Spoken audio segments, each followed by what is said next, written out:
maalinta qiyaamada miisaanka xasanaadka shayga ugu culus rasuulku wuxuu ku sheegay sallallahu alayhi wasallam inay tahay akhlaaqda iyo dhaqanka wanaagsan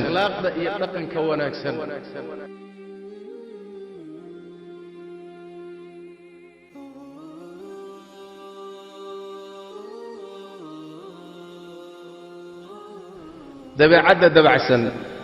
ee macaan waa naxariis alle adayga iyo qallafsanaanta iyo naxariis darrada iyo afxumaduna waa ciqaab in lagugu ibtileeyo dabeecad noocaasa waa imtixaan iyo ciqaab weeye sida aayadda laga fahmayo maxaa yeelay waxay keeni kartaa adduunkana inaad mambuud noqoto lagaa kala cararo haddaad risaale iyo masaj iyo mabda' wadatayna mabda'aagii inaan la qaadanin cidina kugu soo ururin lagaa kala fiigo haddii kaleetana aad noqoto tuka cambaar leh iyo neef cadho qaba ruuxii ku arkaba waa kaa sii cararaya adduunkana aakharana ilaahay tabaaraka wa tacaala agtiisa waxaad ka mid tahay addoommada ilaahay ugu necab yahay ugu shar badan in ilaahay tabaaraka wa tacaala dabeecad liidata oo khalqigii iyo addoommadii aad dhibto nafcigna lagaa waayaay taa macnaheedu wax weeyaan inaad tahay addoon aan khayr lahayn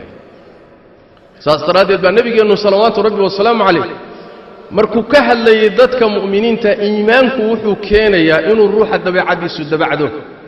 wuxuu rasuulku uhi sal alla alay wasalam mu'minku waa ruux dabacsan waa ruux hayin ah waa ruux laylyan waa ruux garabkiisu dadka u dabacsan yahay waa ruux la soo dhoweeyo dadkana soo dhoweeyo waa loo soo dunmaa isaguna dadka waa dumaa khayr ma laha buu nabigu uri sal alla alay wasalam ruuxaan dadkana soo dumaynin isagana aan loo dunmaynin aan laga agdhowaanaynin aan lala fadhiisanaynin oo laga cararayo kaasi khayr ma leh buu rasuulku yidhi salawaatu rabbi wasalaamu calayh sidaas daraaddeed rasuulkeennu salawaatu rabbi wasalaamu calayh dhaqanku ina baray kaas wey iska dhaf dad khayiriin ah dad ahlulkhayr ah dad ahluliimaan ah inaad dabeecad iyo afxun iyo dhaqan xun kula dhaqantee kii uu nebigu sharka ku sheegay salawaatu rabbi wasalaamu calayh ayuu haddana mucaamalada iyo dhaqanka iyo hadalka u hagaajiyey rasuulku salawaatu rabbi wasalaamu calayh li'anna diinteenna tiirarkeeda asaasiga waxaa ka mid ah inuu ruuxu akhlaaq wanaagsan yahay akhlaaqda iyo dhaqanka wanaagsan ee addoommada lagula dhaqmaayey waa ka nebigeennu tilmaamay salawaatu rabbi wasalaamu calayh inay miisaanka xasanaadka wax walba ka culus tahay maalinta qiyaamada miisaanka xasanaadka shayga ugu culus rasuulku wuxuu ku sheegay sal alla alay wasalam inay tahay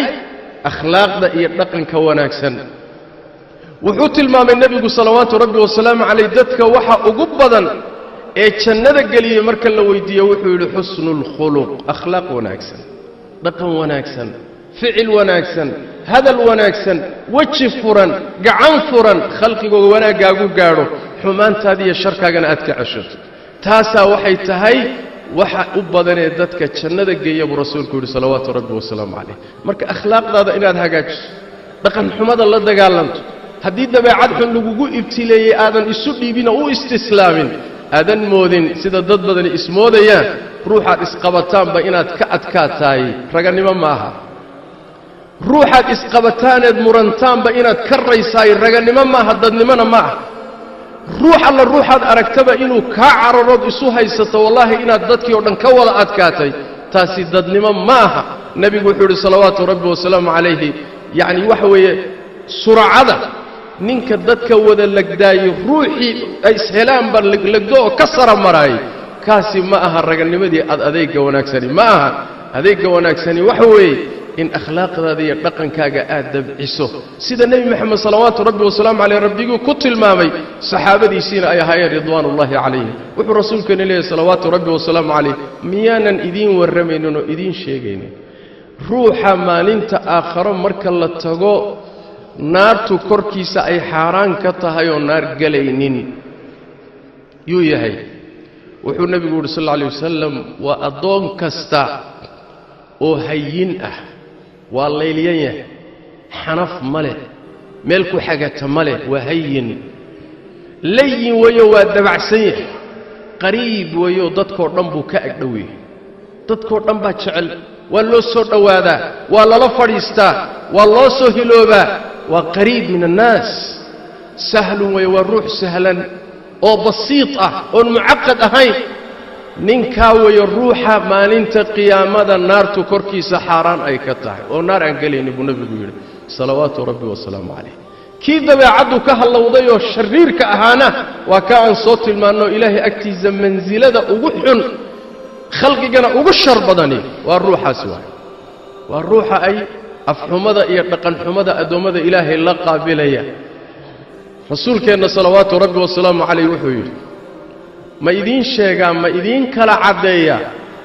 كين الشرك بدن إيه كين خير كبدن ما يدين كلا قيحة مدول بدبي عبد عليه دقن لو غرت نو كلا قيح يا رسول الله maxaan ku kala garanaynaa ilaan dadkii waa kan nin walba waa la bisan yahay nin walba waa iska qurxsan yahay saajidii waa la wada galaya ganacsigii iyo hawlihii adduunyadii waa la wada eryanaya noo kala saar ka sharka badan iyo ka khayrka badan nabigu wuxuu yiri salawaatu rabbi wa salaamu alayka idin ku khayr badani waa midka wanaagiisana la rajeeyo sharkiisana aamin laga yahay wixii wanaaga agtiisa yaala waa la rajeeyaa cilmigiisa uu haysto dadka hunguri baa ka gala xoolihiisa waa la hunguriyeeyaa xooggiisa waa la hunguriyeeyaa wuxuu haysto wanaaga dadku waa damcaan laana inay ka helayaan bay rumaysan yihiin wixii sharkiisa iyo xumaantiisa iyo afxumadiisa iyo dhaqan xumadiisana aamin baa laga yahay oo dadku waxay leeyihiin oo ku qanacsan yihiin wax dhib ay naga soo gaari maayo war inaynu wanaag kala kulanno mooyaane kollay dhib inooga imaan maayo sidaasay leeyihiin kaasi waa dadka ka ugu khayr badan dadka ka ugu shar badani nabigu wuxuu yiri sallallahu alayhi wasallam waa ruuxa aan khayrna laga rajaynin sharkiisana aan aamin laga ahayn wax wanaaga lagama helo lagamana doonto lagamana hunguriyeeyo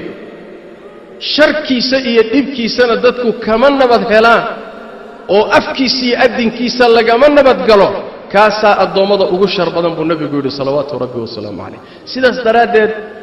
waxa loo baahan yahay inaynu dhaqan wanaaga ka qaadano diinteena khalqigana dhaqankaagu uu noqdo dhaqan ku salaysan naxariis iyo dabacsanaan iyo cafis iyo hadal wanaagsan iyo dhaqan wanaagsan khalqiga la qaabil ila diinteenu ay tiraahdo wajiga ood furto iyo ilkaha ood ka muusootay waa sadaqa marka dadka la kulantay inaad waji furan kula kulanto oo markaad muxuu ahaay aad la kulantay aad u dhoola cadaysay la fahanteeda sadaqa ah laakiin haddaad waji macbuus noqoto dhaqankiisa iyo dabeecadiisa laga kala cararay shiriir baa tahay markaas khalqigaasi aad ku dhex nooshahay iyo adoomada aad dhex joogto waxa ay ka haystaan baad ilaahay agtiisana ka tahay Soomaalidu waxay yiraahdaan saad isu haysata ma ahe waa sida lagu haysto ma aha saad adigu naftaada ka rumaysan tahay laana ruux walba naftiisu waa la qumanta waa isla quruxsan waa isla qumayah waa isla weeyah nadiifu isleeyahay marka saad isu haysata ma ahe waa sida dadku ku haystaan adoomada ilaahay ee muuminiinteed ku dhex nooshahay waxay ka rumaysan baad ilaahay agtiisana ka tahay marka khalqiga ilaahay ee ku dhex nooshahay wixii ay ka arkaan iyo dhaqanka aad kula dhaqanto iyo qaabka ka muuqda afkaaga iyo adinkaaga kaas oo waxa miisaanka fuulaya akhlaaqda hagaajiya afkana suubiya hadalkana dabciya dhaqankana hagaajiya adoomadana wanaagaagu ha gaaro xumaantaada iyo sharkaagana ka cesho haddaad doonayso ilaahay agtiisa tabaaraka wa tacaala wanaag iyo khayr inaad kala kulanto